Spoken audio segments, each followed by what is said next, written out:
Donc nous voici revenus dans une petite séquence sur Exelearning, alors spéciale pour vous montrer l'utilisation des ce que j'appellerais les éléments multimédia. Bon, c'est pas que des images ni que des vidéos, mais ça peut être aussi des ressources que vous auriez conçues avec Learning Apps, H5P, un document partagé Google par exemple, un Padlet, une vidéo YouTube, etc. Voilà.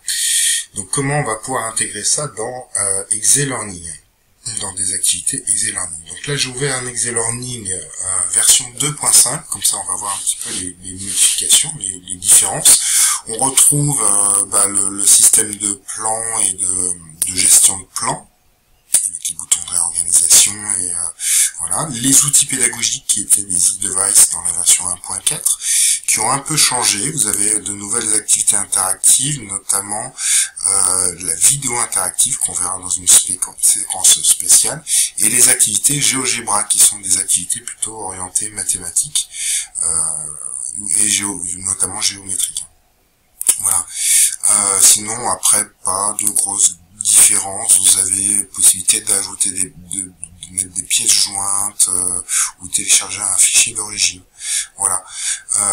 Nous, ce qui va nous intéresser là, donc, c'est de savoir comment on va pouvoir intégrer un document, une application Learning Apps, comment on va pouvoir intégrer une vidéo YouTube.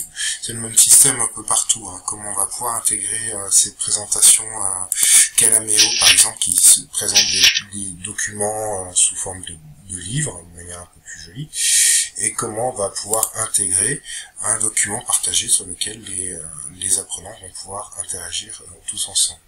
Et j'ai oublié le dernier, comment on va pouvoir intégrer une activité H5P, comme vous avez déjà vu. Voilà. Alors, donc là, je me place directement dans la page où je veux intégrer un élément de ce type.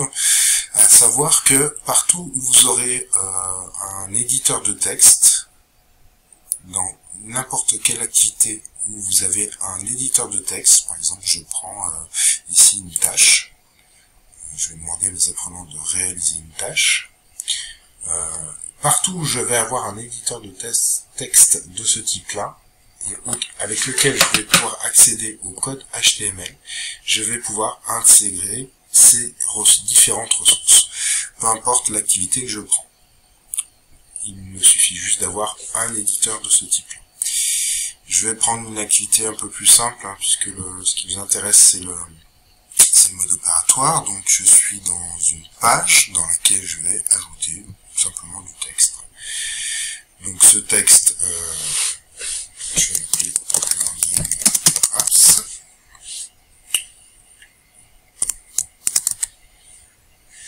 Voilà. Et juste en dessous, je vais vouloir récupérer cette application Learning Apps. Alors souvenez-vous, Learning Apps, on peut avoir juste en dessous, dans les codes de partage, le code d'intégration. Donc c'est ce code-là que je vais copier. C'est des choses qu'on a dû déjà faire dans OpenCrea, hein, par exemple. Mais c'est pour vous expliquer un petit peu la manip dans Exelearning. Donc je vais pas le coller directement dans l'éditeur là, mais je vais lui demander dans mon éditeur d'afficher le code source, le code HTML.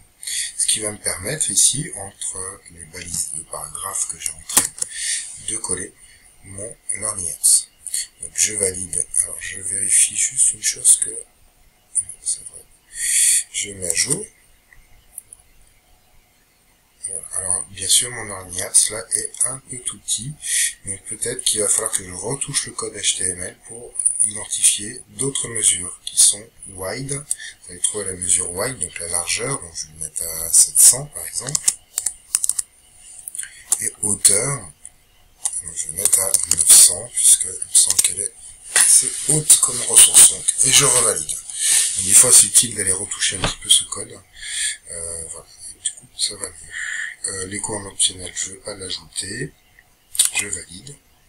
Et normalement, je devrais avoir une prévisualisation ici dans Learning Apps de l'activité que j'ajoute. Je rajoute dans la foulée un autre texte qui va me permettre cette fois-ci d'afficher un mur Padlet.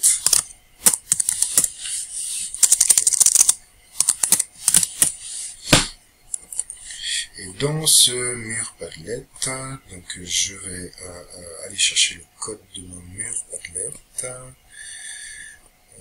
Présentation. Je suis sur un mur Padlet dans lequel je peux partager. Et dans les options partage, je vais demander l'intégration dans mon blog ou mon site web. Là, c'est grand comme code.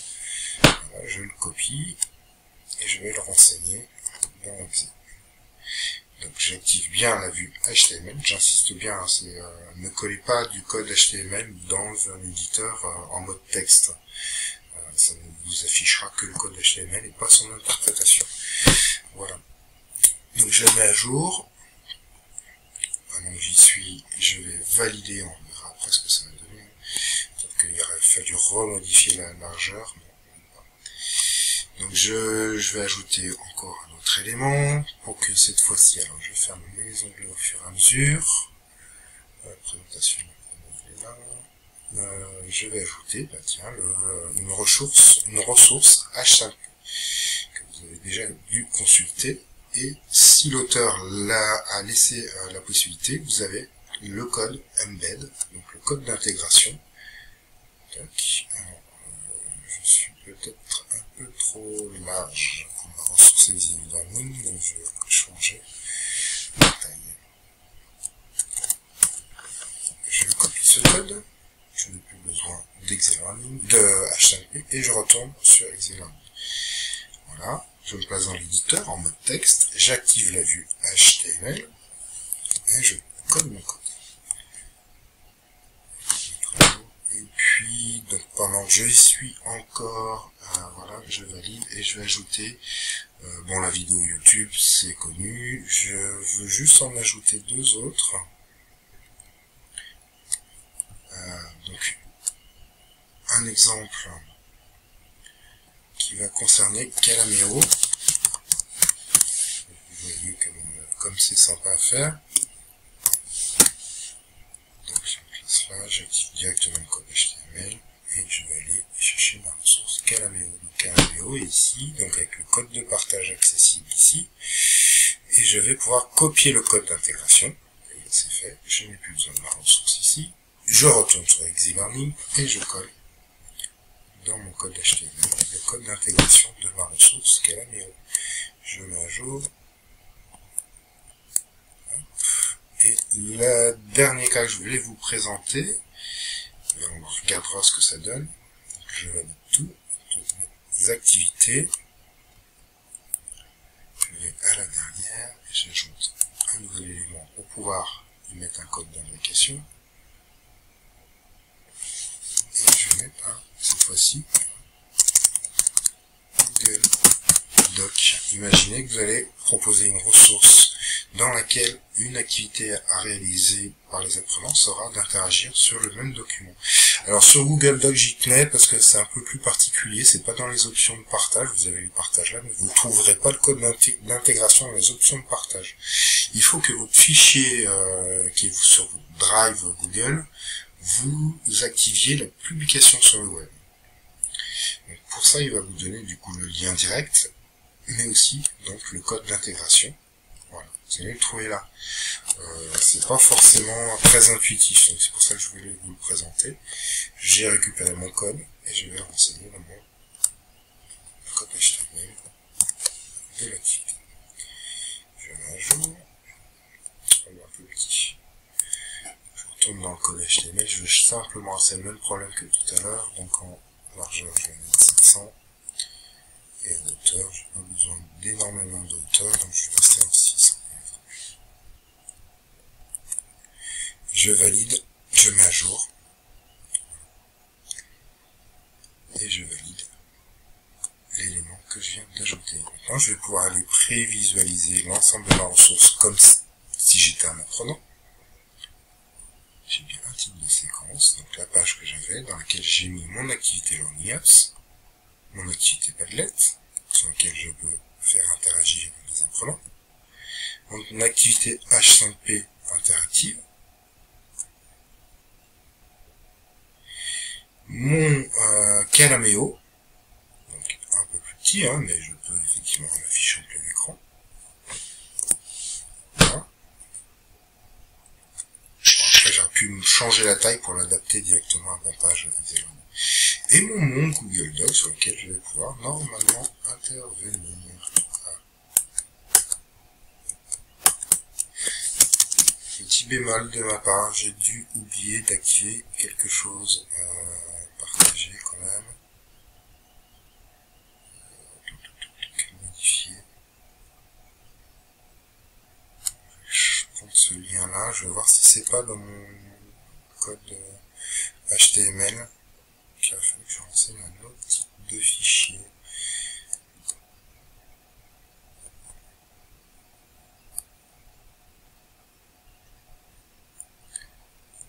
Code HTML d'imbrication de mon Google Doc et je vais simplement changer le type de fichier. Alors, c'est un peu plus délicat.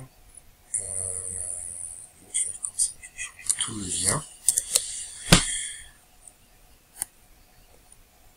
Voilà, mettre à jour.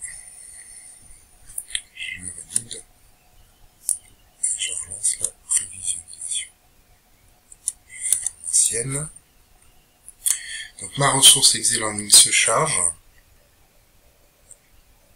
Je vais directement aller voir mon Google Doc en espérant que je puisse le modifier. Oui, a priori, ça devrait être bon.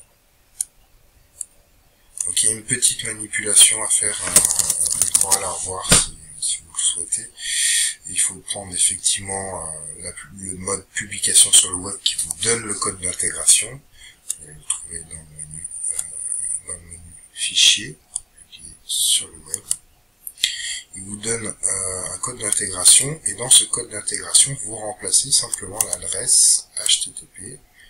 Vous remplacez cette adresse là par le lien de partage. Faut savoir. J'ai bien affiché qu'il y a quelqu'un en ce moment sur mon Google Doc. Donc ça marche bien dans Excel Learning. Voilà, j'en vais m'en arrêter là. Donc souvenez-vous d'une chose, c'est que en fait ces petits éléments, ces différentes activités, je vais sauvegarder, je sauvegarde bien mon projet.